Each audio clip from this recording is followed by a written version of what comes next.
Option trading अगर आप करते हो और स्ट्रेटजीज के थ्रू अगर आप ऑप्शन ट्रेडिंग करते हो तो एक बहुत बड़ी गलती है जो आप लोग कर रहे हो। ये गलती क्या है, कैसे आपको इसको अवॉइड करना है, आज के इस वीडियो में मैं आपको ये बताऊंगा। तो वीडियो को पूरा आप देखिए, बहुत काम का ही वीडियो होने वाला है। और लास्ट में आप मुझे कमेंट करके ज़रूर बताना कि ये चीज़ आपको पहले से पता थी या आज आपने कुछ नया सीखा। So hello everyone, this is Satpal and you are watching option seller. और आज का वीडियो है ये बहुत कमाल का होने वाला है। एक अंदर का इंसाइट है वो मैं आप लोगों के साथ शेयर करूंगा। रिटेल ट्रेडर होते हैं वो ये गलती बहुत ज़्यादा करते हैं। अगर आप ऑप्शन ट्रेडिंग कर रहे हो तो इस गलती को आप अफोर्ड नहीं कर सकते। तो मैं आपको स्क्रीन के ऊपर लेकर चलूंगा और बताऊंगा कि किस तरह से आपको ट्रेड करना है और कैसे स्पॉट करना है कि आपने जो ट्रेड लिया है वो सही है या गलत। लेकिन स्क्रीन पर जाने से पहले एक चीज़ और मैं आपको बताना चाहता हूँ। जो मैंने मेंटोरशिप प्रोग्राम लॉन्च किया था, उसमें मैंने बताया था कि मेरे जो सब्सक्राइबर्स हैं उनके लिए ये पहला मौका है कि सबसे पहले मैं ये उनको ऑफ़र करना चाहता हूँ। तो जो स्पेशल ऑफ़र था वो आप लोगों को मैंने दिया था, वो सिर्फ़ आज के लिए और वैलिड है। तो नीचे मैंने डिस्क्रिप्शन में लिंक दे दिया है। अगर आपने अभी तक इसके लिए रजिस्टर नहीं किया है तो इसके लिए आप रजिस्टर कर सकते हो। लिंक है वो नीचे डिस्क्रिप्शन में दे दिया है। आज के लिए ये ऑफ़र है, ये वैलिड रहेगा। तो चलिए अब स्क्रीन के ऊपर चलते हैं। तो ये मैं आपको स्क्रीन के ऊपर ले आया हूँ। अब यहाँ पे आप देखिए मार्केट कहाँ पे ट्रेड कर रहा है। मार्केट ट्रेड कर रहा है 22,900 पे। तो मैं क्या करूँगा, करंट वीक जो है, करंट वीक में जाके और 22,900 जहाँ पे मार्केट ट्रेड कर रहा है, 22,900 ये ट्रेड कर रहा है 146 पे। इसका एक लॉट है वो मैं सेल कर दूँगा। कॉल ऑप्शन का मैं सेल कर रहा हूँ यहाँ पे। और अब क्या करूँगा, जो नेक्स्ट वीक है 27 फ़ेब, जो मंथ एंड एक्सपायरी भी है, उसमें 22,900 है, सेम स्ट्राइक को मैं बाय कर लूँगा। तो ये एक कैलेंडर स्प्रेड है, उसको मैंने यहाँ पे डिप्लॉय कर दिया है। अब आप देखिए ये मेरा पे ऑफ चार्ट बनता है। मैंने क्या किया, मैंने 22,900 का कॉल ऑप्शन है वो सेल कर दिया और 22,900 का ही कॉल ऑप्शन मैंने बाय कर लिया। सेल मैंने करंट वीक में किया है, बाय मैंने नेक्स्ट वीक में किया है, ठीक है? अब यहाँ पे मेरा जो प्रोबेबिलिटी ऑफ प्रॉफिट है दैट इज़ 66% और ये मेरा पे ऑफ चार्ट बनता है। अब नॉर्मली जब हम कोई भी ट्रेड लेते हैं, कोई भी स्ट्रेटजी हम डिप्लॉय करते हैं, तो क्या देखते हैं? एक जो रिटेल ट्रेडर है, वो क्या देखता है? वो नॉर्मली देखता है कि भई ये मेरा पे ऑफ चार्ट है, अगर मार्केट इस रेंज में रहेगा तो मुझे प्रॉफिट होगा, मेरा मैक्सिमम प्रॉफिट इतना है, मेरा मैक्सिमम लॉस इतना है और इस रेंज के बाहर इधर गया तो भी लॉस है, इधर गया तो भी लॉस है। एक रिटेल ट्रेडर है, वो इस तरह से अपने ट्रेड को एनालाइज़ करता है। ज़्यादा से ज़्यादा क्या होगा, अगर आप मुझे फॉलो करते हो, तो अब आपने ग्रीक्स देखना भी चालू कर दिया होगा, क्योंकि ग्रीक्स है वो काफ़ी वाइटल चीज़ होती है। तो ग्रीक्स है उसको भी अब आप ज़रूर देखते होंगे। मैं ये मान के चल रहा हूँ, अगर आप मुझे फ़ॉलो करते हो तो ये चीज़ भी आप ज़रूर देखते होंगे। लेकिन एक प्रोफ़ेशनल ट्रेडर है, वो जब ट्रेड करता है तो वो इसमें क्या देखेगा? मतलब ये ट्रेड मैंने ले लिया, अब यहाँ पे सबसे पहले जो चीज़ है मेरे दिमाग में वो क्या आएगी? सबसे पहली चीज़ जो है वो मेरे दिमाग में ये आएगी, मार्केट यहीं पे रहा तो मुझे प्रॉफ़िट होगा। ये जो ग्रीन वाला जो टेंट आपको दिख रहा है, अगर इसमें मार्केट रहा तो मुझे प्रॉफ़िट होगा। मार्केट बस मूव ना करे, ना बहुत ऊपर जाए, ना नीचे जाए, मार्केट यहीं पे रहे तो मुझे अच्छा खासा प्रॉफ़िट हो जाएगा, ठीक है? ये मेरे दिमाग में आएगा। यहाँ पे ब्रेक इवन्स देखिए, नीचे की तरफ है 22,645, ऊपर की तरफ है 23,180, ठीक है? लेकिन कैलेंडर स्प्रेड होता है, ये एक वोलेटिलिटी स्प्रेड है, तो ये जो आपके ब्रेक इवन्स हैं ये चेंज होते रहेंगे। मार्केट में वोलेटिलिटी ऊपर-नीचे होती है, उसके साथ-साथ आपके ब्रेक इवन्स हैं वो चेंज होते रहेंगे। तो जब भी आप कोई ट्रेड लेते हो, उस ट्रेड में एक चीज़ आपको ज़रूर देखनी है, यहाँ से थोड़ा-सा नीचे आप आइए। स्पॉट को तो हम देखते हैं कि प्राइस अगर चेंज होगा, तो मेरा प्रॉफ़िट और लॉस है वो किस तरह से चेंज होगा, ये तो हम सभी देखते हैं। लेकिन ये जो आईवी वाला पोर्शन आपको दिख रहा है ना, ये इम्प्लाइड वोलेटिलिटी जो नीचे आपको ये दिख रहा है, इसको आप देखिए कि आपके ट्रेड को ये किस तरह से इम्पैक्ट करेगा आईवी चेंज। क्योंकि आईवी है, देखिए मार्केट में प्राइस चेंज हो रहा है वो तो सभी देखते हैं। जो आज जिस बंदे ने मार्केट में एंटर किया है वो भी प्राइस ही देख रहा है, प्राइस ही देखते हैं सभी। लेकिन आपको एक नॉर्मल ट्रेडर नहीं बनना है। अगर मैं आपको बताऊं तो जो रिटेल ट्रेडर आते हैं वो 100 में से आप ये मानिए 99 लोग हैं, वो प्राइस को ही देखते हैं, इस चीज को कंसिडर भी नहीं करते हैं। लेकिन मार्केट में प्राइस चेंज हो रहा है वो जरूरी चीज है, लेकिन सिर्फ प्राइस ही चेंज नहीं हो रहा है। मार्केट में प्राइस के साथ-साथ हर पल जो आईवी है, जो इम्प्लाइड वोलेटिलिटी है, वो भी चेंज हो रही है। तो अगर आप सिर्फ प्राइस को देख रहे हो, प्राइस तब आप देख सकते हो जब आप फ्यूचर्स को ट्रेड कर रहे हो, जब आप स्टॉक्स को ट्रेड कर रहे हो। वहाँ पे आप प्राइस देख सकते हो, वो उससे काम चल जाएगा। लेकिन ऑप्शंस को अगर आप ट्रेड करते हो, ऑप्शन स्ट्रेटजीज़ को अगर आप ट्रेड करते हो, तो सिर्फ प्राइस देखने से काम नहीं चलेगा, क्योंकि सिर्फ प्राइस ही अकेला फैक्टर नहीं है, जो आपकी स्ट्रेटजी को इम्पैक्ट करेगा। प्राइस के साथ-साथ आईवी है, वो भी चेंज हो रहा है। तो वो जो आईवी चेंज हो रहा है, वो भी आपके पोज़ीशन है, उसको इम्पैक्ट करेगा। तो अगर सिर्फ आप प्राइस को देख रहे हो, तो फिर आप आधी चीज़ को ही देख रहे हो, जो आधा पार्ट है, उसको आप देख ही नहीं रहे हो, वो आपके दिमाग में ही नहीं है। और वो चीज़ है, वो भी आपको प्रॉफ़िट और लॉस का कारण बन रही है। तो हमेशा प्राइस चेंज है, वो आपके ट्रेड को किस तरह से इम्पैक्ट करेगा, ये तो आपको देखना ही है। लेकिन इम्प्लॉइड वोलेटिलिटी का जो चेंज है, वो आपके ट्रेड को किस तरह से इम्पैक्ट करेगा, ये भी आपको देखना है।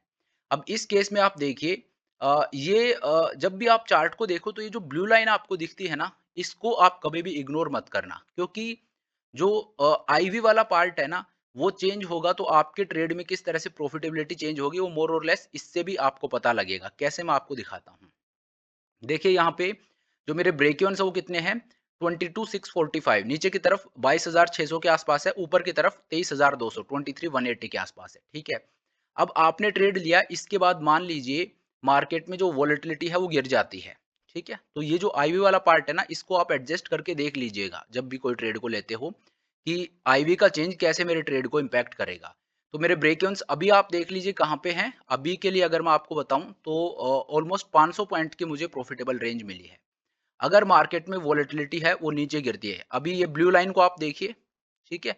ये अभी इसकी पोज़ीशन देखिए, और अगर मार्केट में वॉलेटिलिटी गिर जाती है, तो आप देखिए ब्लू लाइन है, अब वो लॉस मेकिंग ज़ोन में आ गई है, प्लस आपका जो प्रॉफिटेबल रेंज है, जो टेंट है, वो भी अब श्रिंक हो गया, छोटा हो गया है। अब आपकी प्रॉफिटेबल रेंज कितनी है? नीचे की तरफ जो 22,645 था, वो अब नीचे की तरफ 22,700 हो गया, और ऊपर की तरफ 23,180 था, वो अब 23,110 हो गया है। ठीक है? अगर और मैं आईवी को कम कर दूँ, अगर इम्प्लाइड वोलेटिलिटी और नीचे जाती है, तो आप देखिए, और नीचे जाती है तो ये और ज़्यादा श्रिंक हो जाएगा, ब्लू लाइन है वो और नीचे चली गई है। दैट मीन्स अभी आज अगर मार्केट यहाँ पे आपकी प्रॉफिटेबल रेंज के बीच में भी रहेगा, तो भी आपको ₹1600 का लॉस ही हो रहा है। ठीक है, क्यों? क्योंकि आईवी ड्रॉप हो गई। देखिए, अब यहाँ पे दोनों चीज़ ज़रूरी कैसे हैं? प्राइस जो है, प्राइस तो आपकी प्रॉफिटेबल रेंज के अंदर ही है, लेकिन स्टिल आपको यहाँ पे लॉस होगा। क्यों? क्यों लॉस होगा? क्योंकि आईवी है वो ड्रॉप हो गई है। अगर आईवी और नीचे गिर जाती है, तो आपको और ज़्यादा ये जो है श्रिंक हो जाएगी। अब आप देखिए आपकी प्रॉफिटेबल रेंज है वो कितनी हो गई है, 200 पॉइंट की भी नहीं बची। नीचे की तरफ कितनी है, 22,800, ऊपर की तरफ 22,996, ऑलमोस्ट 200 पॉइंट की आपको रेंज मिल रही है। तो ये रेंज क्यों मिल रही है? इतनी श्रिंक क्यों हो गई है ये प्रॉफिटेबल रेंज? क्यों? क्योंकि आईवी है वो ड्रॉप हो गई है। तो इम्प्लाइड वॉलेटिलिटी चेंज हो रही है, स्पॉट को चेंज नहीं किया मैंने। स्पॉट वहीं का वहीं है, सिर्फ इम्प्लाइड वॉलेटिलिटी चेंज होगी, इस वजह से पूरे डायनामिक्स हैं वो आपके ट्रेड के चेंज हो गए। इसी तरह से अगर इसको बढ़ा देते हैं, ये मेरा ओरिजिनली था, ये मेरा ट्रेड ओरिजिनली है, ठीक है? अब इसमें अगर जो इम्प्लाइड वॉलेटिलिटी है वो कम होने की बजाय बढ़ जाती है, अगर मैं इसको ऊपर ले जाऊँ, तो आप देखिए ये जो ब्लू लाइन है ये आपके प्रॉफिटेबल रेंज में अब आ गई है। ब्लू लाइन को आप देखिए यहाँ पे, ठीक है? प्लस आपकी जो प्रॉफिटेबल रेंज है, जो ब्रेक इवन्स है, वो भी अब दूर-दूर हो गए हैं। अगर इम्प्लाइड वॉलेटिलिटी और ज़्यादा बढ़ जाती है, तो आप देखिएगा, अब आप देखिए आपकी प्रॉफिटेबल रेंज है वो वाइड हो गई है, प्लस ब्लू लाइन है वो भी आपके प्रॉफिट मेकिंग ज़ोन में यहाँ पे आ गई है।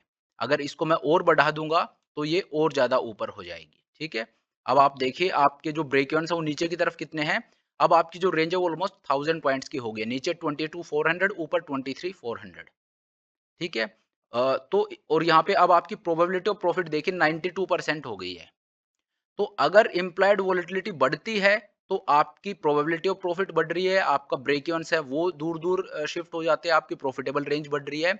प्लस जो ब्लू लाइन है, जो T+0 वाली लाइन होती है, ये भी आपके प्रॉफिट वाले ज़ोन में जाएगी ऊपर की तरफ। लेकिन अगर वॉलेटिलिटी ड्रॉप हो जाती है, तो फिर इसका उल्टा भी होगा। तो इस वजह से ऑप्शंस को अगर आप ट्रेड करते हो, तो वहाँ पे 2 चीज़ें होती हैं। सिर्फ़ एक चीज़ आपके प्रॉफ़िट या लॉस का कारण नहीं बनेगी। ऐसा नहीं है कि प्राइस जो मूवमेंट हो रहा है, वही आपके लॉस या प्रॉफ़िट का कारण बनेगा। वहाँ पे इम्प्लाइड वॉलेटिलिटी में जो चेंज आ रहा है, वो भी आपके प्रॉफ़िट या लॉस है, उसका रीज़न बनेगा। तो आप सिर्फ़ स्पॉट को नहीं देख सकते। अगर फ्यूचर्स को ट्रेड करते हो, तो सिर्फ़ आप प्राइस को देखिए। अगर आप स्टॉक्स में इक्विटी में वैसे ट्रेड कर रहे हो कि आप आउटराइट स्टॉक को बाय कर रहे हो, तो ठीक है, वहाँ पे भी आप प्राइस को देखोगे, काम चल जाएगा। लेकिन ऑप्शन ट्रेडिंग अगर आप कर रहे हो, तो सिर्फ प्राइस नहीं देख सकते आप। प्राइस के साथ-साथ आपको आईवी चेंज है वो भी देखना पड़ेगा। मैं हमेशा बोलता हूँ कि अगर आप ऑप्शन ट्रेडिंग करते हो, तो वोलेटिलिटी को आप इग्नोर कर ही नहीं सकते। ये इतनी ज़्यादा ज़रूरी चीज़ है। तो ये मैं आपको बताना चाहता हूँ कि अगर आप ऑप्शन ट्रेडिंग करते हो, तो हमेशा इस चीज़ का आप ध्यान रखिएगा कि जो इम्प्लाइड वोलेटिलिटी चेंज है, वो किस तरह से आपके ट्रेड को इम्पैक्ट करेगा। अब ये चीज़ ज़रूरी कैसे हो जाती है? ज़रूरी इस तरह से हो जाती है, अगर आपको लग रहा है कि कोई इवेंट खड़ा, मतलब एक तो हम लोग क्या करते हैं, जब भी हम कोई ट्रेड लेते हैं, तो हमारा अ, एक खुद का एनालिसिस होता है कि मार्केट कहाँ पे जाएगा। तो वो एनालिसिस क्या कहता है, मतलब उसको जब हम एनालाइज़ करने बैठते हैं, तो हम प्राइस को ही एनालाइज़ करते हैं, कि मुझे लगता है, आप किसी से भी पूछिएगा, जिसने कल ही मार्केट में एंटर किया, उससे भी पूछिए, वो भी अपना एक व्यू बता देगा कि मुझे लग रहा है कल मार्केट ऊपर खुलेगा, कल मार्केट नीचे गिरेगा। इस तरह से एक व्यू बताएगा। तो जब किसी से भी पूछते हैं कि निफ्टी भई ऊपर जाएगा, नीचे जाएगा, जो प्राइस का एक आइडिया हम लगाते हैं, इसी तरह से आप वोलेटिलिटी है, उसका भी आइडिया लगाना स्टार्ट कीजिए कि भई कल इम्प्लाइड वोलेटिलिटी है, जो वो कहाँ पे जा सकती है, ऊपर जाएगी, नीचे जाएगी, ठीक है? अब डे टू डे में, मतलब मैं आपसे पूछूँ कल ऊपर जाएगी, नीचे जाएगी, ये बताना बहुत मुश्किल है। मैं आपको बोल रहा हूँ, लेकिन ये मेरे लिए भी बहुत मुश्किल है, मैं भी नहीं बता सकता। लेकिन यहाँ पे अब क्या होता है, यहाँ पे अपॉर्च्युनिटीज़ क्रिएट होती हैं, उनका आपको ध्यान रखना है। अपॉर्च्युनिटी किस तरह से क्रिएट होती है? अपॉर्च्युनिटी क्रिएट होती है जब कोई इवेंट आता है। मान लीजिए कोई आरबीआई की पॉलिसी है। मुझे पता है कि आरबीआई की पॉलिसी इस महीने के और लेट्स से 28 तारीख को आएगी, ठीक है? तो अब मैं क्या करूँगा, अब मुझे पता है पॉलिसी जब वहाँ पे आएगी 28 तारीख को, उससे पहले आईवी है वो ऊपर जाएगी, ठीक है? तो अब मुझे ये पता लग गया कि आईवी है वो ऊपर जाएगी। अब मैं क्या करूँगा, अब मैं वो ट्रेड्स हैं उनको इनिशिएट करूँगा जहाँ पे वोलेटिलिटी ऊपर जाए तो मुझे प्रॉफ़िट हो। और ऐसे ट्रेड कौन से होंगे? जैसे मैंने आपको अभी दिखाया, कैलेंडर स्प्रेड है, ये एक ऐसा ही ट्रेड है जिसमें वोलेटिलिटी, देखिए इस ट्रेड में वोलेटिलिटी को जब मैंने ऊपर किया तो मेरी प्रॉफ़िटेबल रेंज भी बढ़ गई, मेरी प्रोबेबिलिटी ऑफ प्रॉफ़िट भी बढ़ गई, मेरा रिस्क रिवॉर्ड है वो भी बढ़ गया, सब कुछ बढ़ गया। तो इस तरह के ट्रेड हैं वो आप लीजिए जब आपको लगता है कि वोलेटिलिटी है वो आने वाले टाइम में बढ़ेगी, ठीक है? अब कोई इवेंट है, जैसे ही इवेंट पास हो गया, वोलेटिलिटी है वो ड्रॉप हो जाएगी। तो इवेंट जब पास होगा तो वोलेटिलिटी ड्रॉप होगी, तो दैट मीन्स मुझे पता है कि यहाँ पे वोलेटिलिटी गिरेगी। तो जिस जगह पे मुझे ये पता है कि इस पॉइंट के बाद वोलेटिलिटी गिरेगी, वहाँ पे मैं ट्रेड कर सकता हूँ वो ट्रेड जहाँ पे वोलेटिलिटी गिरे तो मुझे प्रॉफ़िट होगा। अब आप बोलोगे ऐसा कौन-सा ट्रेड है? तो यार ये चीज़ आपको पता होनी चाहिए अगर आप मुझे फ़ॉलो करते हो तो। कितनी बार हम इस चीज़ को डिस्कस करते हैं। जैसे कोई भी ऑप्शन सेलिंग स्ट्रैटेजी है, जैसे स्ट्रैडल होगी, स्ट्रैंगल होगी, प्योर ऑप्शन सेलिंग जो स्ट्रैटेजीज़ होती हैं, वहाँ पे अगर वोलेटिलिटी ड्रॉप होती है, तो आपको प्रॉफ़िट होगा। और मोटा-मोटी ऑप्शंस के लिए अगर मैं आपको बताऊँ, ऑप्शन बाइंग है, उसमें आपको तब प्रॉफ़िट होगा जब नीचे से वोलेटिलिटी ऊपर जाएगी, और ऑप्शन सेलिंग है, उसमें आपको तब प्रॉफ़िट होगा जब ऊपर से वोलेटिलिटी नीचे आएगी। तो ये एक चीज़ है जिसको आप इग्नोर नहीं कर सकते, इसका ध्यान आपको रखना ही पड़ेगा अगर ऑप्शंस में आपको सफल होना है तो। और वो चीज़ क्या है? वो है इम्प्लाइड वोलेटिलिटी। तो प्राइस को देखिए, प्लस आज के बाद से और ऐसा नहीं होना चाहिए कि आप इम्प्लाइड वोलेटिलिटी को ना देखो। ये चीज़ भी आपको ज़रूर देखनी है। चलिए, तो अब आज के इस वीडियो को यहीं पे ख़त्म करते हैं। लेकिन हाँ, अब मुझे आप कमेंट करके ज़रूर बताना, इस चीज़ का आपको पता था या नहीं? आप इस चीज़ को पहले से कर रहे हो या आज आपने कुछ नया सीखा? ये मुझे कमेंट करके आप ज़रूर बताना। और अगर आप पहले से इसको कर रहे हो, तो दैट इज़ वेरी गुड मेरी तरफ से। लाइक अगर आप मुझे फ़ॉलो करते हो और ये चीज़ कर रहे हो, तो मेरे लिए बहुत बड़ी सक्सेस है कि चलिए आप लोग ये चीज़ें करते हो, इतनी बारीकी से आप ऑप्शंस को देखते हो। तो चलिए, thank you so much for watching the video. I hope ये वीडियो आपको पसंद आया होगा। अगर वीडियो अच्छा लगा तो मेक श्योर आप वीडियो को लाइक करें, चैनल को सब्सक्राइब करें। This is Satpal signing